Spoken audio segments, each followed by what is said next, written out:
বাশার আল আসাদের পতনের পর সিরিয়ায় গত ডিসেম্বরে আহমেদ আল শারার নেতৃত্বে গঠিত নতুন শাসক গোষ্ঠীকেও ভালোভাবে নেয়নি ইসরায়েল। আল কায়েদার সাথে সম্পৃক্ত অতীতের কারণে তাদের সন্ত্রাসী আখ্যা দেয়া হয়। বিভিন্ন এলাকায় বড় ধরনের বিমান হামলাও চালায়।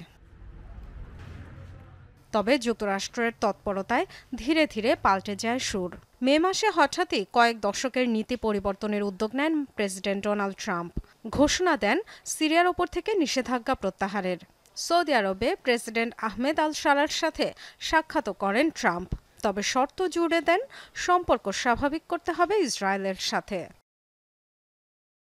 এর কিছুদিন পরই গুঞ্জন ওঠে বাহরাইন, সংযুক্ত আরব আমিরাত, মরক্কো, সুদানের পর আলোচিত আব্রাহাম অ্যাকর্ডসে যোগ দিতে যাচ্ছে সিরিয়ার অন্তর্বর্তী সরকার। আজারবাইজানে দুই দেশের উচ্চ পর্যায়ের গোপন বৈঠকের খবরও প্রকাশ করে ইসরায়েলের দুটি গণমাধ্যম। মধ্যস্থতাকারী হিসেবে সংযুক্ত আরব আমিরাত বা কাতারের মতো প্রভাবশালী রাষ্ট্র রয়েছে বলেও জানায়।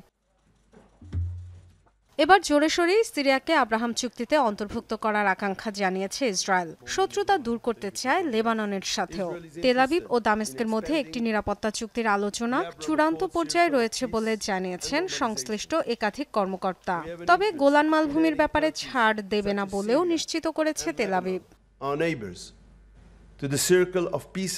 আব্রাহাম চুক্তির শান্তির বলয় সম্প্রসারণে আগ্রহী ইসরায়েল। আমরা সিরিয়া, লেবাননের মতো প্রতিবেশীদের অন্তর্ভুক্ত করতে চাই। 40 বছর আগেই ইসরায়েল গোলান মালভূমিতে নিজেদের মালিকানা আইন প্রয়োগ করে। যে কোনো চুক্তি হলেও গোলান ইসরায়েলের অংশ থাকবে।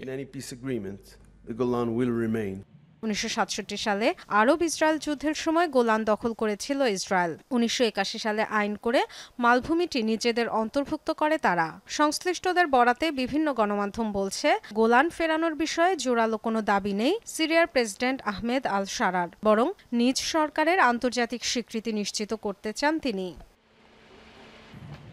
ইসরায়েলের সাথে সম্পর্ক স্বাভাবিকের চুক্তি হলেও সিরিয়ায় শান্তি ফিরবে কিনা নিশ্চিত নন বিশ্লেষকরা। তবে যুক্তরাষ্ট্রের মধ্যপ্রাচ্য পরিকল্পনার বড় ঘুঁটি হবে দামেস্ক, এমন মত অনেকের।